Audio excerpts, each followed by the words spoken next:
재벌집에서 20년째 밥을 짓는 식모 할머니에게는 비밀이 있어요. 매일 밤 몰래 지하실로 내려가 강아지를 돌보는 거죠. 들키면 당장 쫓겨나는데도 5년을 숨겨왔어요. 그런데 이 강아지는 단순한 강아지가 아니었고 이 할머니도 평범한 식모가 아니었어요. 본 영상은 감동적인 사연을 가상으로 표현한 작품입니다. 무료로 할 수 있는 구독과 좋아요를 눌러주시면 영상을 만드는데 힘이 됩니다. 시작하기 전에 어느 지역에서 듣고 계신지 댓글로 알려주시면 그곳으로 행복을 보내드리겠습니다. 이야기 시작하겠습니다. 안녕하세요. 저는 김말순이라고 해요. 올해 63이에요. 직업은 식모예요. 서울에서 가장 크고 화려한 집, 태성그룹 회장 저택에서 20년째 밥을 짓고 빨래를 개고 바닥을 닦고 있어요. 사람들은 저를 보면 그냥 조용한 할머니라고 생각하죠. 말이 없고 고개를 숙이고 시키는 일만 하는 투명한 사람이라고요. 그런데 여러분, 저한테는 이 집 누구도 모르는 비밀이 하나 있어요. 그 비밀을 지킨 지 벌써 5년이 됐어요. 태성그룹 회장 저택은 성북동 산자락에 있어요. 대문부터 현관까지 차로 3분이 걸리고 정원에는 계절마다 다른 꽃이 피어요. 봄에는 벚꽃, 여름에는 수국, 가을에는 국화, 겨울에는 동백이요. 정원사만 3명이 따로 있고 경비원이 사교대로 대문을 지켜요. 방은 15개, 화장실은 9개, 주방은 2개. 제가 일하는 곳은 아래층 주방이에요. 새벽 5시에 일어나서 회장님 아침상을 차리고 점심과 저녁까지 준비한 뒤 설거지를 마치면 밤 10시가 넘어요. 20년 동안 하루도 빠지지 않았어요. 이 집 사람들은 저를 말순이라고 불러요. 이름 뒤에 씨도 안 붙여요. 작은 며느리 한유라 씨는 저한테 말할 때 눈도 마주치지 않아요.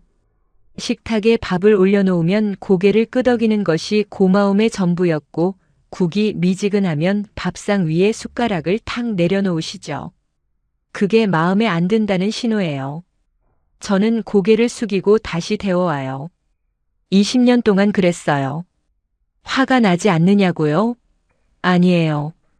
화가 나기보다는 이 집에 있어야 할 이유가 있었기 때문에 견딘 거예요. 그 이유는 조금 있다가 말씀드릴게요. 제 하루 중에서 가장 중요한 시간은 밤 11시예요. 집안이 완전히 조용해지는 시간이거든요. 회장님은 9시에 주무시고 작은 아들 태준 씨 부부는 2층 안방에서 문을 닫아요. 경비원들은 정문과 후문에만 서 있고 집안에는 CCTV가 없어요. 회장님이 사생활 촬영을 극도로 싫어하시거든요. 그 덕분에 저는 매일 밤 11시에 아무도 모르게 움직일 수 있었어요. 주방 안쪽에 작은 문이 하나 있어요. 벽지 색깔과 똑같아서 잘 보이지 않는 문인데 열면 지하로 내려가는 좁은 계단이 나와요. 원래는 저장고로 쓰던 공간인데 이 집 사람들은 거기에 관심이 없어요. 장독대도 위층으로 옮긴 지 오래되었고 지하실에 내려갈 이유가 아무한테도 없거든요. 저는 매일 밤 이 계단을 내려가요. 손전등 하나 들고 발소리를 죽이면서요. 계단 끝에 철문이 있어요. 열쇠는 제 앞치마 주머니에 늘 들어있어요. 문을 열면 작은 방이 나오는데 제가 5년 동안 조금씩 꾸민 공간이에요. 바닥에는 낡은 이불을 깔아놓았고 구석에 물그릇과 밥그릇이 놓여 있어요. 작은 환풍구가 하나 있어서 공기가 통하고 제가 가져다 놓은 작은 전기 히터가 겨울에 온기를 만들어줘요. 그리고 그 공간의 한가운데에 보리가 있어요. 보리는 갈색 털이 복슬복슬한 중형견이에요. 올해 7살이에요. 제가 처음 보리를 이 지하실에 데려왔을 때 2살짜리 강아지였는데 이제는 다 자라서 제 무릎까지 올 만큼 커졌어요. 보리는 제가 문을 열면 꼬리를 미친 듯이 흔들어요. 낑낑거리면서 제 손을 핥고 제 품에 얼굴을 묻어요. 하루 종일 혼자 있다가 저를 만나면 세상을 다 가진 것처럼 좋아하는 거예요. 여러분, 왜 저는 이 위험한 일을 하고 있는 걸까요? 태성그룹 사람들은 개를 극도로 싫어해요. 회장님은 개 짖는 소리만 들어도 인상을 찡그리시고 큰 며느리 한유라 씨는 동물 털 알레르기가 있다면서 집 근처에 개가 얼씬거리기만 해도 난리를 치세요. 이 집에서 개를 키우다 들키면 저는 그날로 쫓겨나요. 20년 동안 쌓은 것이 하루아침에 무너지는 거죠. 그런데도 저는 보리를 포기할 수가 없었어요. 보리는 그냥 강아지가 아니거든요. 5년 전 그날 밤의 이야기를 해야 할 것 같아요. 태성그룹 회장님의 아들은 2명이었어요. 큰아들 강도윤, 작은아들 강태준. 도윤 씨는 33이었고 태준 씨는 30이었어요. 도윤 씨는 따뜻한 사람이었어요. 제가 주방에서 밥을 차리면 늘 말순 씨, 오늘도 감사합니다라고 인사하셨어요. 이 집에서 제 이름 뒤에 씨를 붙여준 사람은 도윤 씨뿐이었어요. 국이 맛있으면 맛있다고 말해주시고 제가 감기에 걸리면 약을 사다 주방 테이블에 올려놓으시는 분이었어요. 이 차가운 저택에서 유일하게 사람 냄새가 나는 분이었죠. 그런 도윤 씨가 5년 전 어느 밤 교통사고로 돌아가셨어요. 차가 가로수를 들이받았다고 했어요. 경찰은 과속에 의한 단독사고로 결론을 내렸고 장례는 3일 만에 끝났어요. 이 집 사람들은 슬퍼하는 것 같으면서도 빠르게 일상으로 돌아갔어요.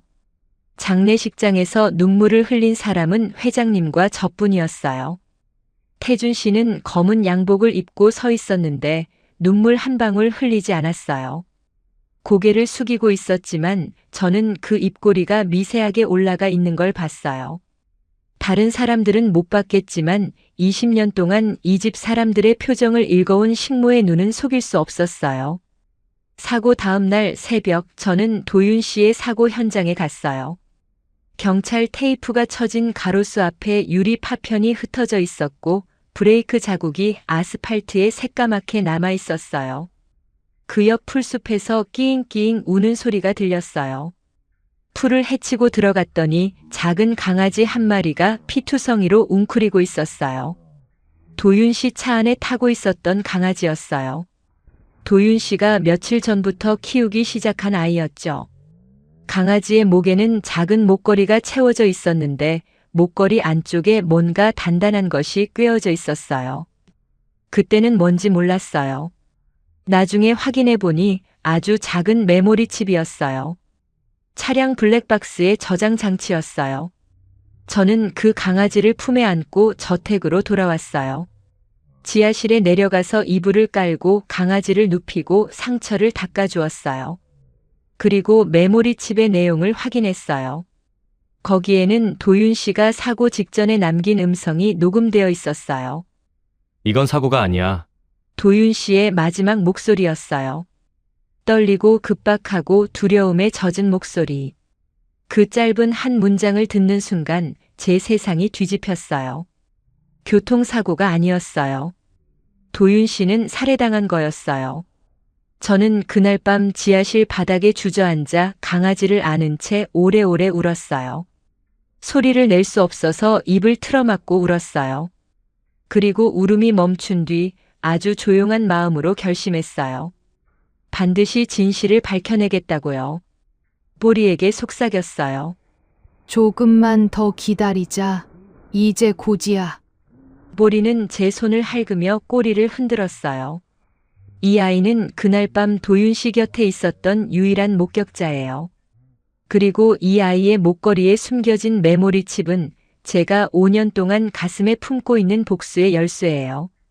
여러분, 왜 식모가 재벌 아들의 죽음에 이렇게까지 매달리느냐고요?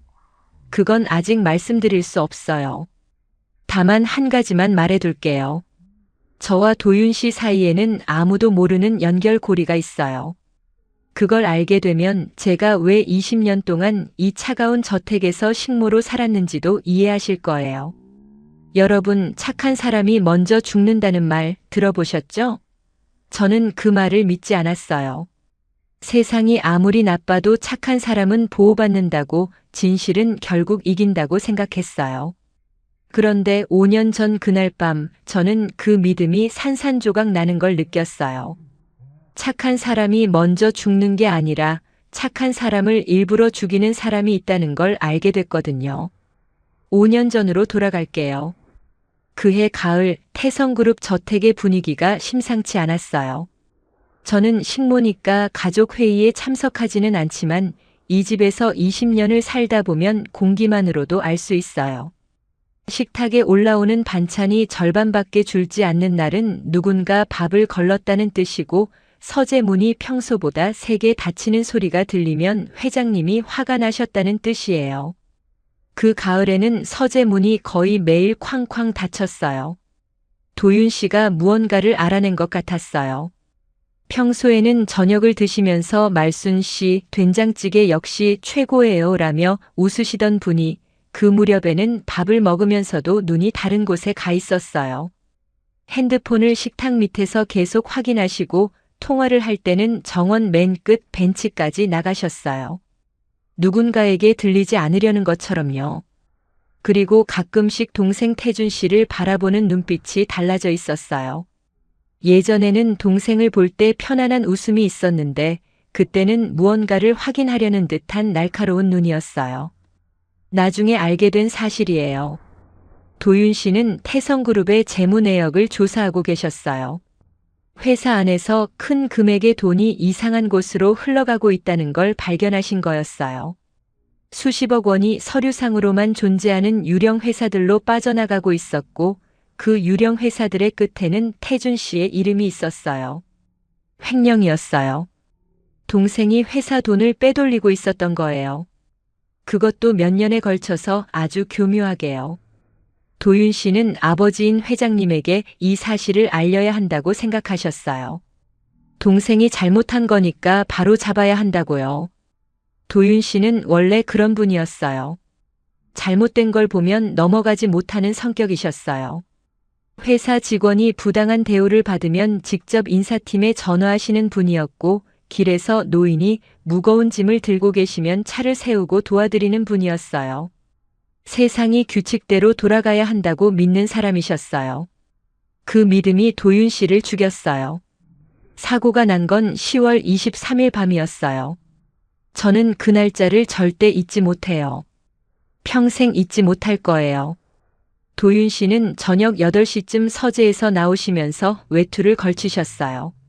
제가 주방에서 설거지를 하고 있었는데 도윤 씨가 주방 쪽으로 얼굴을 내미시며 말씀하셨어요. 말순 씨, 저 잠깐 나갔다 올게요. 늦을 수도 있어요. 저는 그때 도윤 씨의 표정을 봤어요. 긴장한 얼굴이었지만 동시에 결연한 눈이었어요. 무언가를 결심한 사람의 얼굴이었죠. 저는 네, 조심히 다녀오세요라고 대답했어요. 그게 도윤 씨한테 한 마지막 말이었어요. 도윤 씨는 아버지를 만나러 가신 게 아니었어요. 나중에 알게 됐는데 태준 씨의 횡령 증거를 정리한 파일을 가지고 신뢰할 수 있는 변호사를 만나러 가신 거였어요.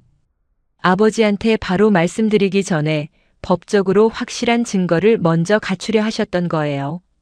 차에는 도윤 씨가 며칠 전에 키우기 시작한 강아지 보리가 타고 있었어요. 도윤 씨는 보리를 데려오신 날 제게 말씀하셨어요. 말순 씨, 이 녀석 이름은 보리예요. 보리밥처럼 구수한 녀석이라서요. 갈색 털이 복슬복슬한 강아지를 안고 웃으시던 그 얼굴이 아직도 눈에 선해요. 밤 10시가 넘어도 도윤 씨는 돌아오지 않았어요. 11시가 되자 회장님이 서재에서 나오셔서 불안한 표정으로 전화를 거셨어요. 받지 않는다고 하시더니 다시 서재로 들어가셨어요. 자정이 가까워질 무렵 경찰에서 전화가 왔어요. 저택 전체가 뒤집혔어요. 회장님이 현관에서 주저앉으셨고 큰 며느리 유라 씨가 비명을 질렀어요. 태준 씨는 2층에서 내려와 전화기를 받아들었는데 저는 계단 아래에서 태준 씨의 얼굴을 올려다봤어요. 슬퍼야 하는 순간에 태준 씨의 눈에는 슬픔이 없었어요. 놀람도 없었어요. 마치 이미 알고 있었다는 듯이 너무나 차분한 얼굴이었어요.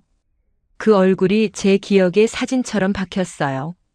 장례는 3일 만에 끝났어요. 너무 빨랐어요. 경찰은 과속에 의한 단독 교통사고로 결론을 내렸고 부검도 하지 않았어요. 태성그룹 쪽에서 빨리 마무리하자고 했다는 소문이 있었어요. 누가 그렇게 서두른 건지는 모르겠지만 결과적으로 도윤 씨의 죽음은 3일 만에 세상에서 지워졌어요. 신문에 작은 기사 하나 나고 끝이었어요. 태성그룹 장남 교통사고로 사망. 33해를 살았던 한 사람의 마지막이 신문 한 구석에 6줄이었어요. 장례가 끝난 다음 날 새벽 저는 사고 현장에 갔어요. 왜 갔느냐고요? 제 마음이 시키는 대로 움직인 거였어요. 도윤 씨가 마지막으로 있었던 곳을 한 번이라도 보고 싶었어요. 택시를 타고 외곽도로에 내려서 걸어갔어요. 새벽 안개가 자욱했고 가로수 하나가 크게 부러져 있었어요. 그 앞에 노란 경찰 테이프가 쳐져 있었고 아스팔트에 검은 브레이크 자국이 길게 남아 있었어요. 유리 파편이 이슬에 젖어 반짝이고 있었는데 그 위로 핏자국이 흐릿하게 남아 있었어요. 그때 풀숲에서 소리가 들렸어요. 끼잉끼잉 아주 작은 울음소리였어요. 저는 풀을 헤치고 들어갔어요. 보리가 웅크리고 있었어요. 온몸에 피가 묻어 있었고 앞다리를 절고 있었어요. 저를 보자 꼬리를 약하게 흔들었어요. 눈이 젖어 있었는데 마치 무서웠다고 아팠다고 도윤 씨가 보이지 않는다고 말하는 것 같았어요. 저는 보리를 품에 안았어요. 따뜻한 몸에서 피냄새가 났어요. 보리의 목걸이를 만지다가 안쪽에 단단한 것이 꿰어져 있는 걸 느꼈어요.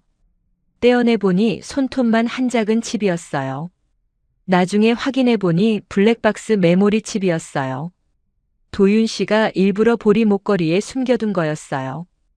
혹시 자기한테 무슨 일이 생기면 이 증거만큼은 살아남도록요. 도윤 씨는 자기가 위험하다는 걸 알고 계셨던 거예요.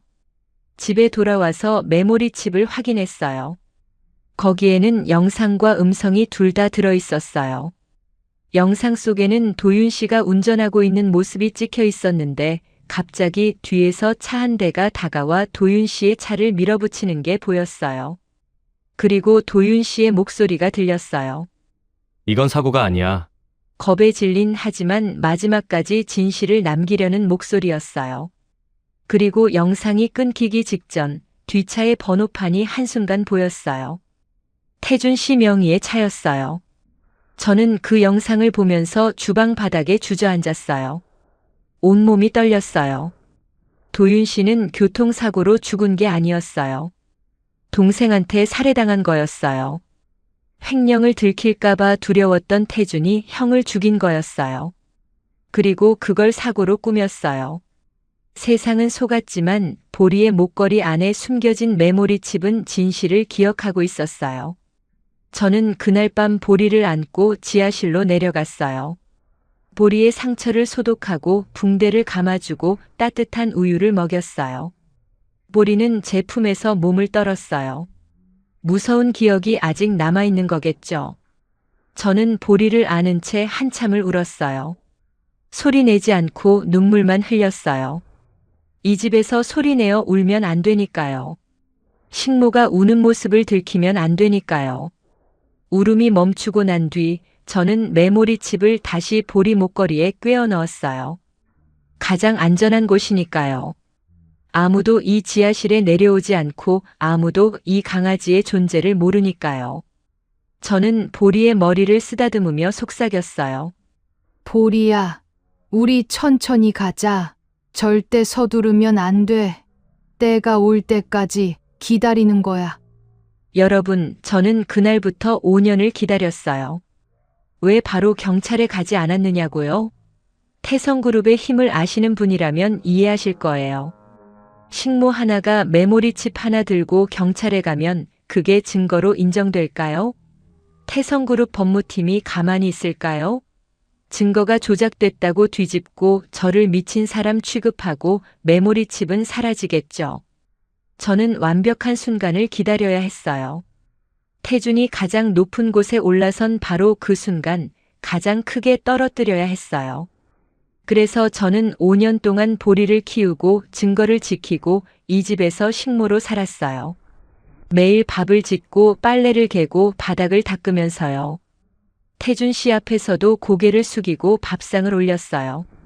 도윤 씨를 죽인 사람 앞에서 아무렇지 않은 척 웃어야 했어요. 그게 얼마나 힘든 일인지 여러분은 상상이 되시나요? 이제 그 순간이 다가오고 있어요. 태성그룹 후계자 선포식이 한 달 앞으로 다가왔어요. 태준 씨가 공식적으로 그룹의 후계자가 되는 날이에요.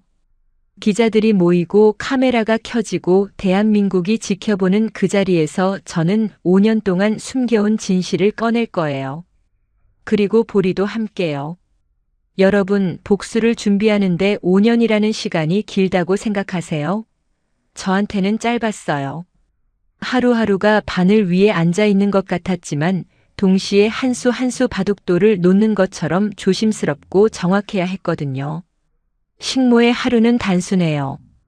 밥 짓고 설거지하고 빨래 개고 바닥 닦고. 하지만 그 단순한 하루의 틈새마다 저는 복수의 퍼즐을 맞추고 있었어요. 먼저 보리를 키워야 했어요. 사고 현장에서 데려왔을 때 보리는 앞다리를 절고 있었고 사람 손만 가까이 와도 몸을 움츠렸어요. 차에 부딪힌 충격과 그날 밤의 공포가 온몸에 박혀 있었던 거예요. 저는 매일 밤 지하실에 내려가서 보리 옆에 앉았어요. 억지로 만지지 않고 그냥 옆에 있어 주었어요. 1시간이고 2시간이고 보리가 먼저 다가올 때까지 기다렸어요. 일주일이 지나서야 보리가 조심스럽게 제 무릎 위에 턱을 올려놓았어요. 그때 저는 알았어요. 이 아이도 저처럼 누군가의 온기가 필요했다는 걸요. 보리의 상처가 났는데 석 달이 걸렸어요. 앞다리는 완전히 회복되지 않아서 약간 절뚝거렸지만 뛰어다니는 데는 문제가 없었어요. 지하실이 좁아서 뛰어다닐 공간이 많지 않았는데 저는 밤마다 보리를 데리고 지하 통로를 걸었어요. 저택 지하에는 오래된 배관 통로가 있거든요. 저만 알고 있는 길이에요. 20년 동안 이 집에서 일하면서 구석구석을 다 알게 됐어요. 어떤 문이 어디로 이어지는지, 어떤 복도가 막혀 있고 어떤 복도가 밖으로 통하는지요.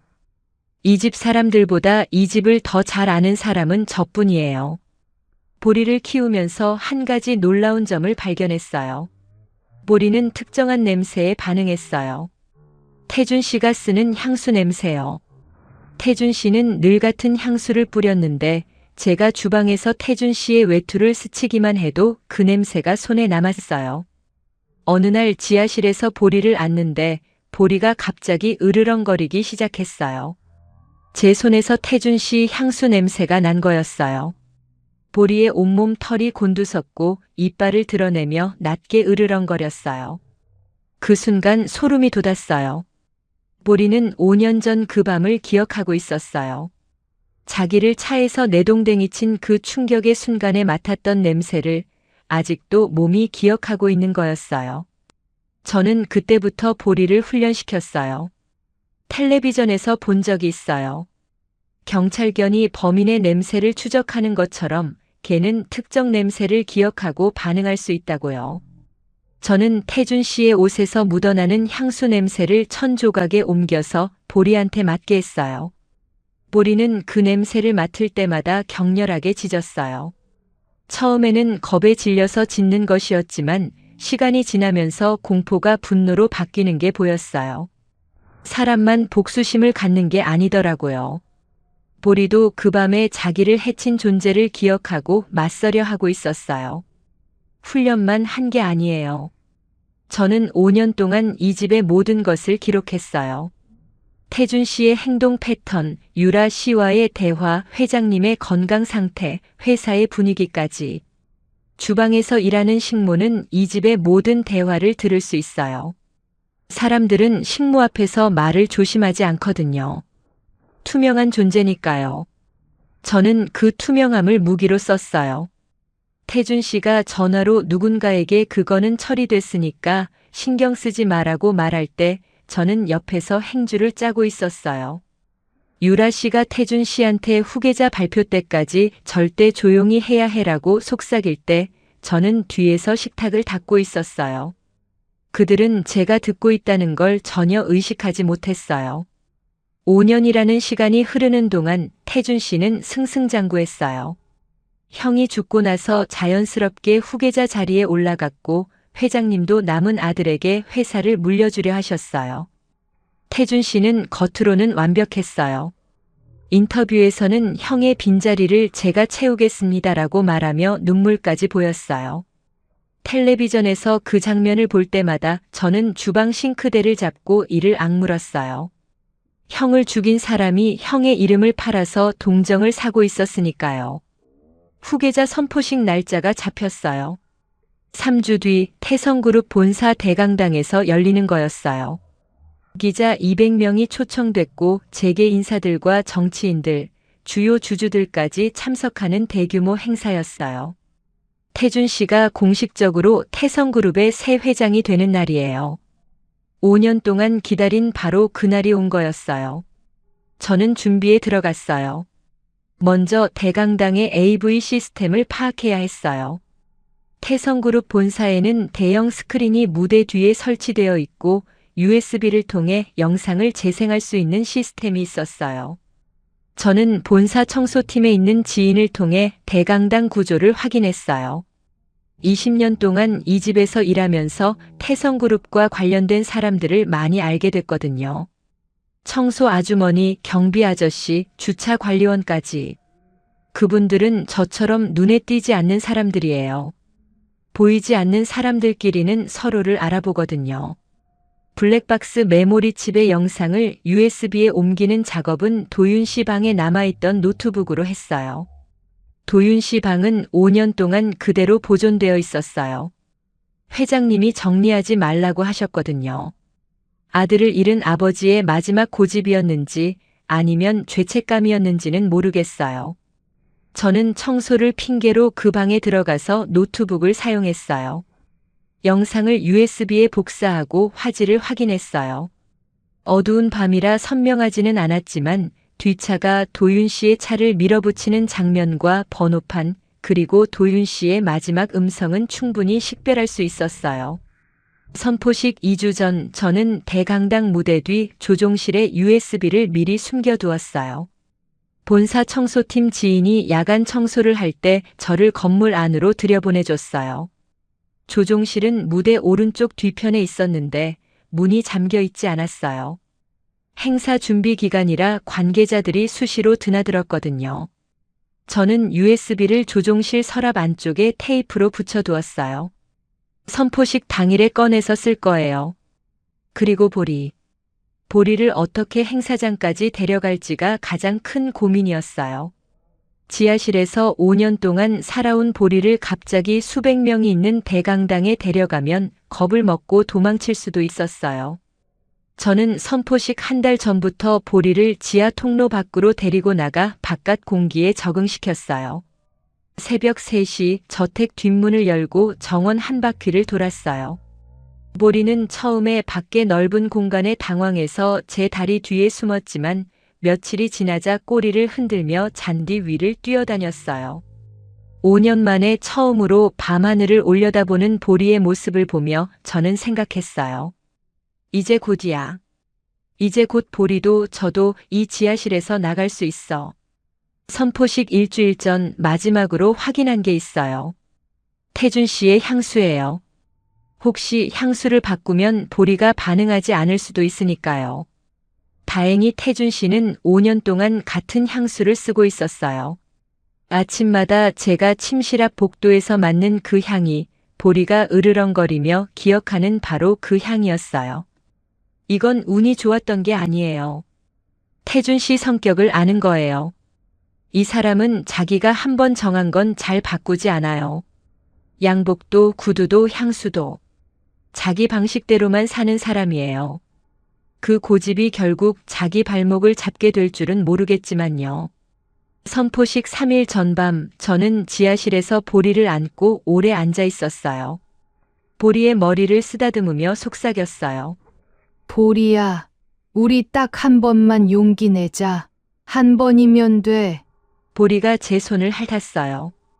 갈색 눈동자가 전등빛에 반짝이고 있었는데 그 안에 5년 전 밤의 기억이 아직 살아있다는 걸 저는 알고 있었어요.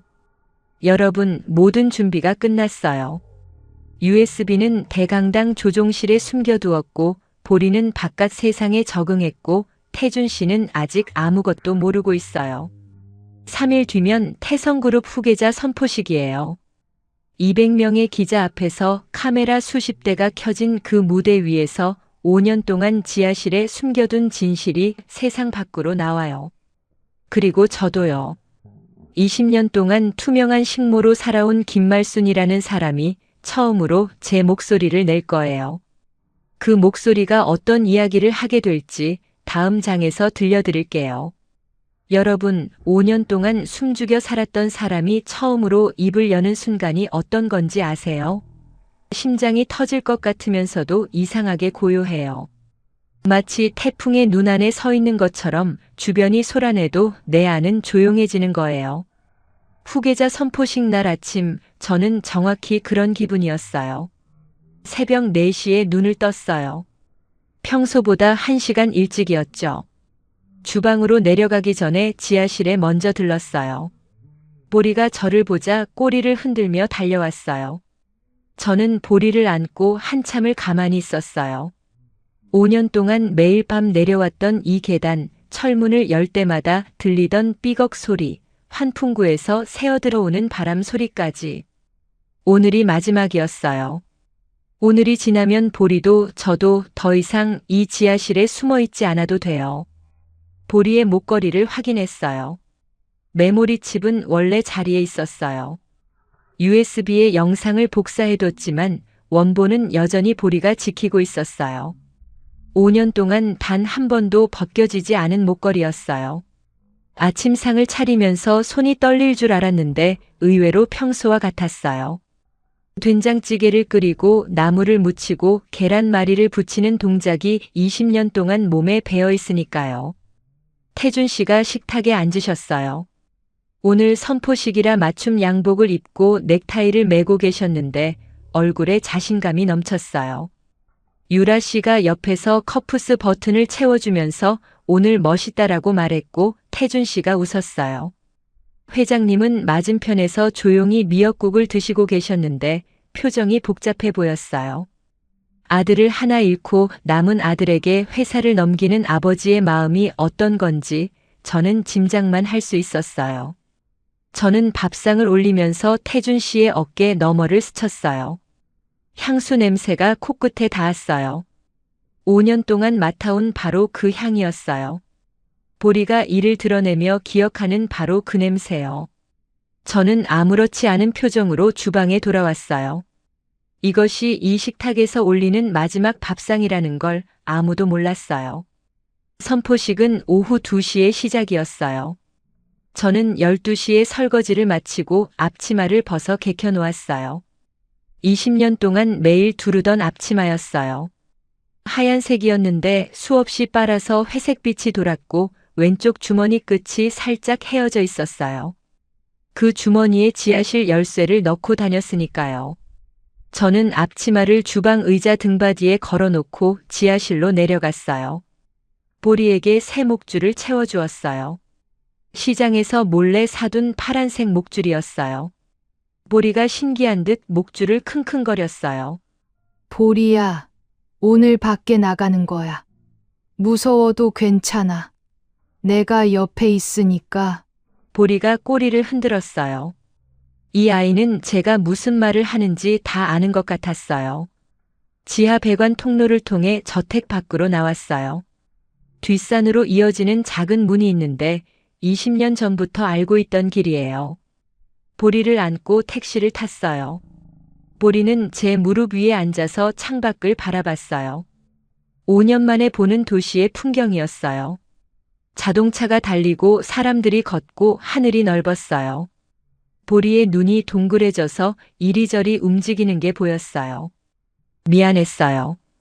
5년 동안 좁은 지하실에 가둬놓아서. 하지만 오늘이 지나면 보리는 자유로워질 거예요. 태성그룹 본사에 도착한 건 오후 1시 반이었어요. 정문에서는 들어갈 수 없었어요. 경비가 삼엄했으니까요. 저는 후문 쪽 직원 출입구로 돌아갔어요. 본사 청소팀 지인이 기다리고 있었어요. 저를 보더니 아무 말 없이 출입증을 건네줬어요. 조심하세요. 말순 씨. 짧은 한마디였지만 그 안에 응원이 담겨 있었어요. 이 사람도 도윤 씨한테 받은 인사가 있었대요. 도윤 씨가 청소하시는 분들한테도 항상 수고하세요라고 말씀하셨다면서요. 도윤 씨가 뿌린 따뜻함이 5년이 지나서 이렇게 돌아오는 거였어요. 대강당 뒤편 복도를 통해 무대 뒤로 들어갔어요. 조종실 문을 열고 서랍 안쪽에 테이프로 붙여둔 USB를 떼어냈어요. 재생 장비를 확인했어요. USB를 꽂으면 대형 스크린에 바로 재생되는 시스템이었어요. 저는 USB를 주머니에 넣고 보리와 함께 무대 뒤 커튼 뒤에 숨었어요. 보리가 낑낑거렸어요. 수백 명의 사람 냄새와 소음이 낯설었던 거예요. 저는 보리의 머리를 쓰다듬으며 속삭였어요. 조금만 참아. 조금만. 오후 2시 선포식이 시작됐어요. 커튼 틈새로 강당이 보였어요. 200명이 넘는 기자들이 카메라를 세워놓고 있었고 재계 인사들이 앞줄에 앉아 있었어요. 무대 위 대형 스크린에는 태성그룹 로고가 떠 있었고 단상에는 마이크가 놓여 있었어요. 사회자의 목소리가 울려 퍼졌어요. 지금부터 태성그룹 차기 회장 취임식을 시작하겠습니다. 태준 씨가 무대에 올라왔어요. 검은 양복에 빨간 넥타이, 자신감 넘치는 걸음걸이. 박수가 터져 나왔어요. 태준 씨가 단상에 서서 인사를 했어요. 존경하는 내외 귀빈 여러분, 오늘 저는 연설이 시작됐어요. 형의 빈자리를 채우겠다는 이야기, 태성그룹의 미래 비전, 책임감을 갖겠다는 다짐. 카메라 플래시가 쉴 새 없이 터졌어요. 저는 연설이 중반에 접어들 때를 기다렸어요. 사람들의 집중이 최고조에 올랐을 때 그때가 타이밍이었어요. 태준 씨가 형의 뜻을 이어서라는 말을 하는 순간 저는 조종실로 들어가 USB를 재생 장비에 꽂았어요. 그리고 보리의 목줄을 잡고 무대 뒤 커튼을 열었어요. 보리가 무대 위로 뛰어나갔어요. 300명의 시선이 일제히 강아지에게 쏠렸어요. 웅성거리는 소리가 퍼졌어요. 태준 씨가 연설을 멈추고 당황한 얼굴로 보리를 바라봤어요. 그 순간 보리의 코가 움직였어요. 냄새를 맡은 거였어요. 5년 동안 기억해온 바로 그 향수 냄새를. 보리가 태준 씨를 향해 돌진했어요. 격렬하게 짖으면서 이빨을 드러내면서 5년간의 공포와 분노를 쏟아내면서요. 태준 씨가 뒤로 물러서며 소리쳤어요. 이 개가 뭐야? 누구 개야 이게? 그 순간 무대 뒤 대형 스크린의 영상이 재생됐어요. 어두운 도로, 달리는 차, 뒤에서 다가오는 헤드라이트. 그리고 차가 도윤 씨의 차를 밀어붙이는 장면. 강당 안이 술렁이기 시작했어요. 기자들이 카메라를 스크린으로 돌렸어요. 그리고 도윤 씨의 마지막 목소리가 스피커를 통해 강당 전체에 울려 퍼졌어요. 이건 사고가 아니야. 강당이 얼어붙었어요. 300명이 숨을 멈춘 것 같았어요. 스크린에는 뒷차의 번호판이 선명하게 찍혀 있었어요. 기자들이 번호판을 확인하고 웅성거리기 시작했고 누군가가 저거 태준 씨 차 아니야? 라고 말하는 소리가 들렸어요. 태준 씨의 얼굴이 하얗게 변했어요. 입술이 파르르 떨렸고 마이크를 잡은 손에서 힘이 빠지는 게 보였어요. 저는 커튼 뒤에서 걸어 나왔어요. 식모옷 그대로였어요. 흰 블라우스에 검은 치마, 20년 동안 이 집에서 입었던 바로 그 옷이요. 300명의 시선이 저를 향했어요. 기자들이 카메라를 돌렸어요. 저는 태어나서 이렇게 많은 사람 앞에 선 적이 없었어요. 다리가 떨렸지만 걸음은 멈추지 않았어요. 무대 위에 올라서서 보리 옆에 섰어요. 보리가 제 다리에 몸을 붙이고 낑낑거렸어요. 기자 한 명이 소리쳤어요. 저분은 누구십니까? 다른 기자가 알아봤어요. 태성가 식모 아니야? 웅성거림이 커졌어요. 저는 마이크 앞에 섰어요. 손이 떨렸지만 목소리는 떨리지 않았어요. 5년 동안 준비한 말이었으니까요. 왜 이런 일을 하셨습니까? 기자의 질문이 날아왔어요. 저는 스크린에 멈춰 있는 도윤 씨의 차 영상을 바라봤어요. 그리고 천천히 입을 열었어요. 내 아들이니까요. 강당이 다시 한번 멈췄어요. 식모가 재벌 아들을 내 아들이라고 부른 거예요. 기자들의 카메라 셔터가 폭풍처럼 터져 나왔어요. 저는 이어서 말했어요.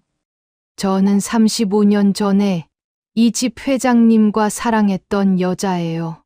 아이를 가졌지만 버림받았고 아이는 다른 사람의 호적에 올라갔어요. 도윤이는 자기 엄마가 누군지 모른 채 자랐고 저는 그 아이를 가까이서 지키기 위해 이 집에 식모로 들어왔어요. 20년 동안 제 아들 밥을 지었어요. 제 아들이 맛있다고 웃는 걸 보는 것만으로도 행복했어요. 목소리가 갈라졌어요. 하지만 멈추지 않았어요. 5년 전에 제 아들이 죽었어요. 사고가 아니라 살해당한 거예요. 이 강아지가 그날 밤 제 아들 곁에 있었어요. 이 아이의 목걸이에 블랙박스 영상이 들어 있었어요. 저는 5년 동안 이 아이를 지하실에 숨겨 키우면서 오늘을 기다렸어요. 강당이 아수라장이 됐어요. 기자들이 일제히 일어섰고 카메라가 태준 씨에게로 향했어요. 태준 씨는 무대 위에서 한 발짝도 움직이지 못하고 있었어요. 얼굴이 흑빛으로 변해 있었고 입을 열었지만 아무 소리도 나오지 않았어요. 경호원들이 무대로 뛰어 올라왔고 곧이어 경찰이 도착했어요. 블랙박스 영상은 이미 200대의 카메라에 찍혀서 세상으로 퍼져나가고 있었어요. 태준 씨가 경찰에 연행되는 장면이 생중계로 나갔어요. 저는 무대에서 내려와 강당 뒤편으로 걸어갔어요. 보리가 옆에서 절뚝거리며 따라왔어요.